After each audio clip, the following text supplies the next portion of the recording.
Imagine you sitting in a room reflecting on your entire life. The highs, the lows, every twist and turn. What if it suddenly hits you there were things you regret not doing? After all, it's been said at the end of your life, you don't regret what you did, you regret what you didn't do. The reality is every day souls leave this world, but they don't just leave behind nothing, they leave behind profound insights that if we listen to, can teach you and I, while we still have life, a bit more on how to live. And so in this video, we're talking about the regrets. So you don't have to come up with them. You can learn from thousands of people who came before you, looking back on their life. Hey, what do you regret? Some context before we get into the 5 regrets of the dying. This was first introduced by Australian nurse Bronnie Ware.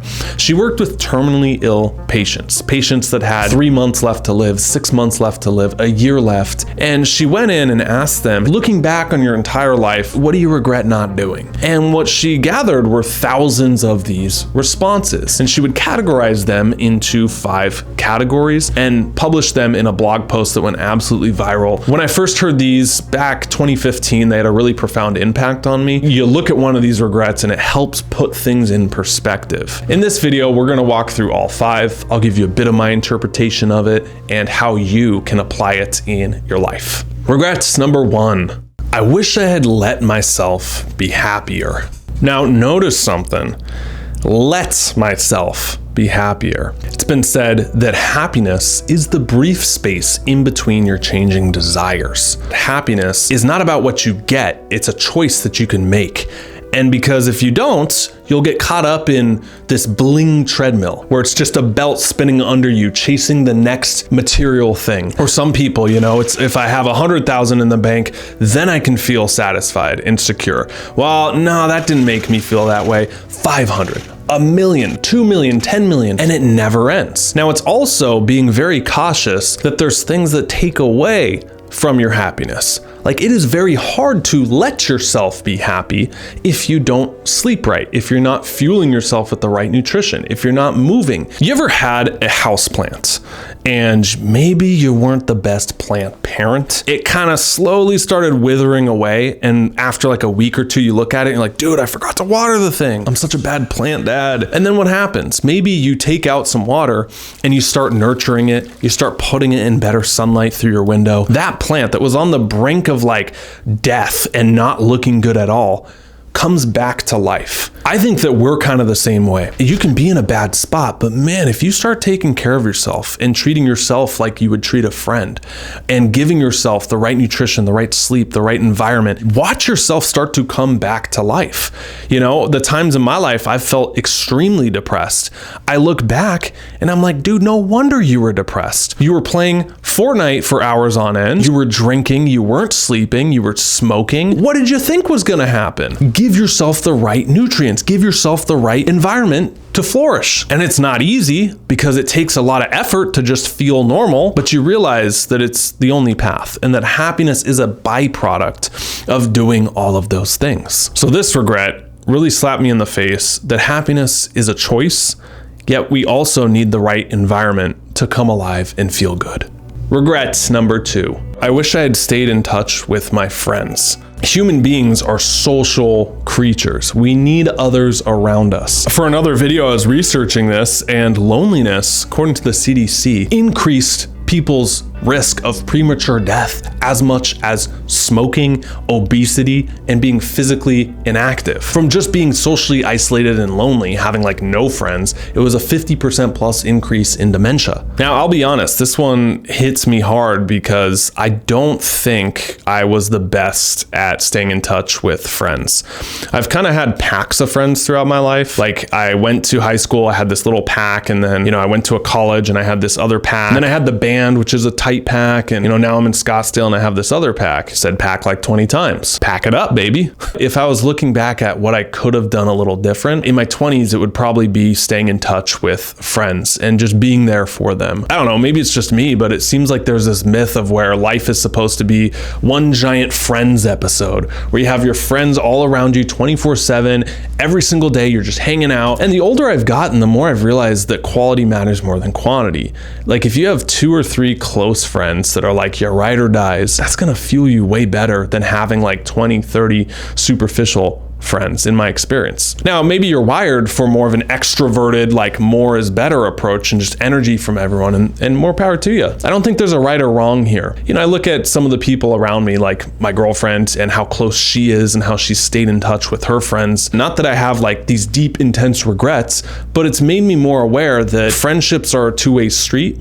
And if you don't nurture it on your end and you don't go first reaching out to people, some people you grow up with and some people you grow out of, and that's just how life works.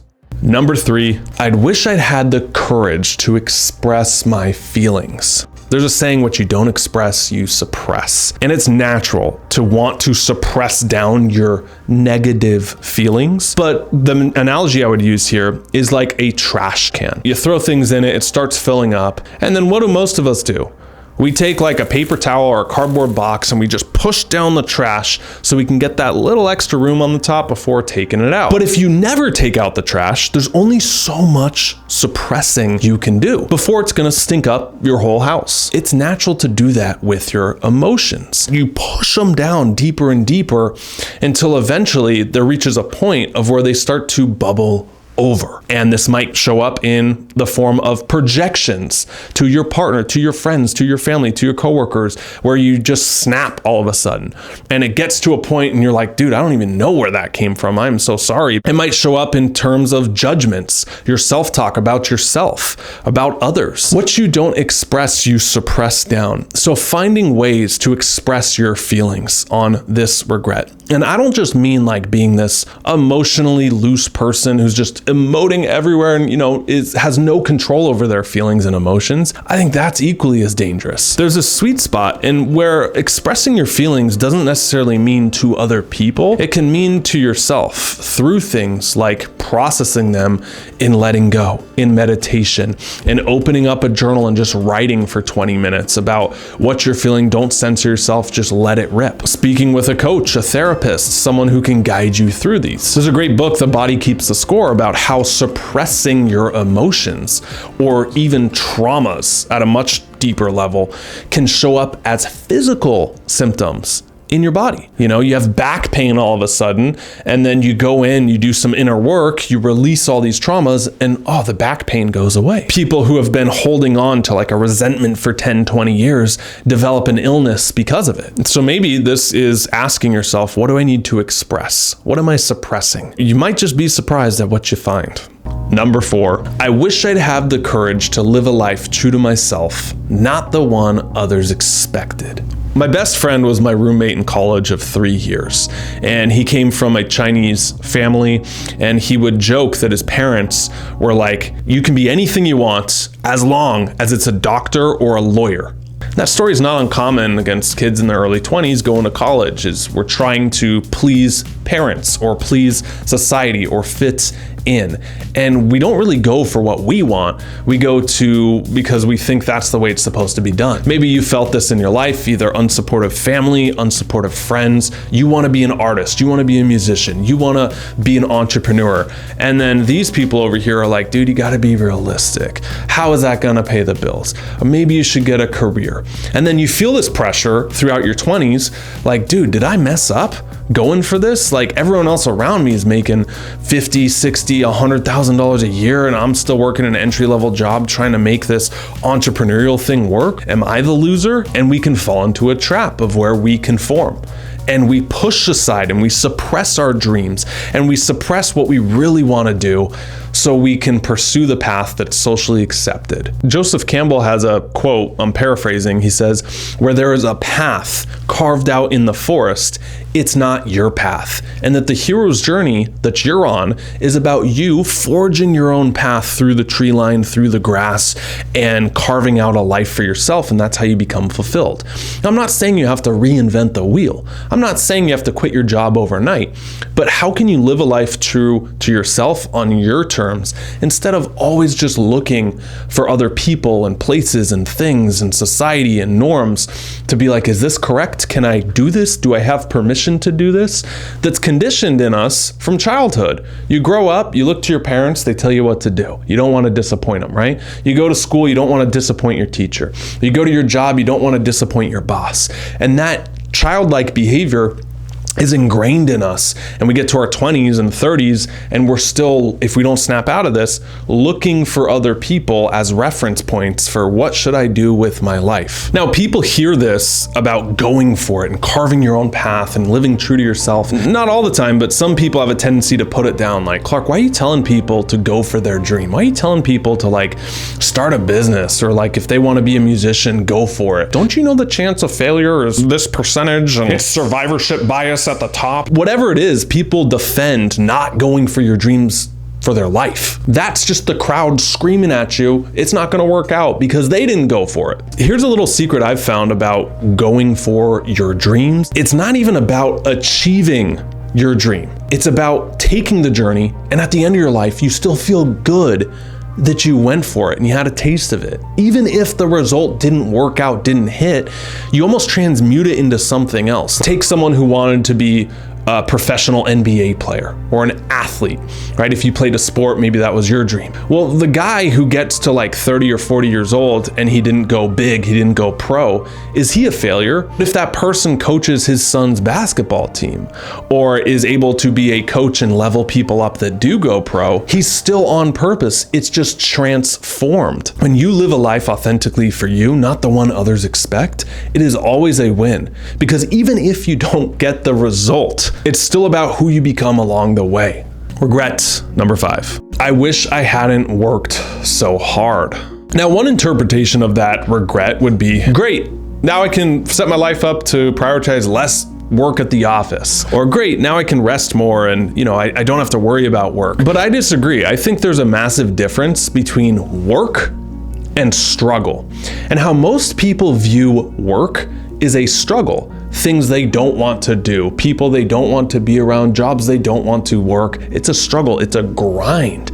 You hear that term, just listen to it. Like you go up to someone and say, hey, how are you? Oh, I'm grinding. You know what grinding is? It's a salt shaker where you have kernels of salt and you literally crank it down till you grind the salt to the smallest piece. It's almost invisible. That's what grinding is to yourself. It's grinding yourself down. That doesn't sound fun to me. That's a struggle. And yeah, absolutely, you shouldn't do that. Most people, I think, their work is a struggle, unfortunately. And so I think what this regret, if I interpreted it, would be saying is not never work hard, because I think work is a gift. I think you need work, rest, and play. And if you have any one of those out of balance, you're gonna wish you had the other one. Most people's view on work is to be avoided. But what if you had a job? What if you had work that you didn't want to escape from? Work that fulfilled you? You know, it's easy in this hustle culture world where the answer is always just a couple hours of work away. If you want more money, just have a side hustle, and on the weekends, drive Uber or DoorDash or whatever side hustle and work more hours for dollars. Personal story, I followed that in my 20s, and look, I benefited a lot from the hustle culture. I just flat out did. But what I didn't expect is early on, when I would work really, really, really, really hard and I got a result, whether it was a certain goal or a certain metric, what I experienced in that moment wasn't what I thought I would. I thought I was gonna hit 50,000 subscribers or 1 million views or whatever, and it was gonna be this big joy, like a sense of, yes, I did it, accomplishment. But I noticed that when my energy was from that hustle mode, that grind mode, what I experienced at the end wasn't joy, it was a feeling of relief. That's very different. It was relief that, oh man, that didn't fail. It wasn't like pride of, I did it. It was awesome, because it was coming from a different energy. So there's a huge difference. And I think work, if it's done wrong and it's from a hustle culture, kind of a negative, desperate energy, it's like trying to pull yourself metaphorically from underwater above for your next breath of oxygen. And then you have to go back down again and work. And then you come up and you get that brief sense of relief at the top, and then you gotta go back to holding your breath. So I think there's another answer to this. I wish I hadn't worked so hard. If I had an interpretation, it would be, I wish I had a job that didn't require work as a struggle. I wish I had a job that I wasn't just relieved from when I wasn't doing it. I wish I had a job that made me feel excited, that allowed me to be on purpose, that allowed me to be authentic. A thought, what's interesting about those regrets was building a legacy on there, was getting my name on a library or a statue named after me. Man, I regret not having that library. I regret not having 10,000 likes on that Instagram post. My drop shipping store didn't take off, man. No. And so I think these regrets put things in perspective that you and I probably don't have, because these come from people who were on their way out. And there's a lot we can learn from their 100 years of living. Because remember, at the end of your life, you don't regret what you did. You will regret what you didn't do. If you want to create the 2.0 you, I'll link down below to our Metamorphic program, where you can work with myself and my team closely and create the 2.0 you in under 10 weeks. Free call to learn more, no pressure, but it's there for those of you who are interested. I'll link up right here the 5 regrets I wish I knew in my 20s. Now, these are things that if you're in your 20s are more specific to that 20 to 30 range for you. I'll link it up right here. It's a perfect follow-up to this video. Thank you so much for watching. I'll see you in the next one.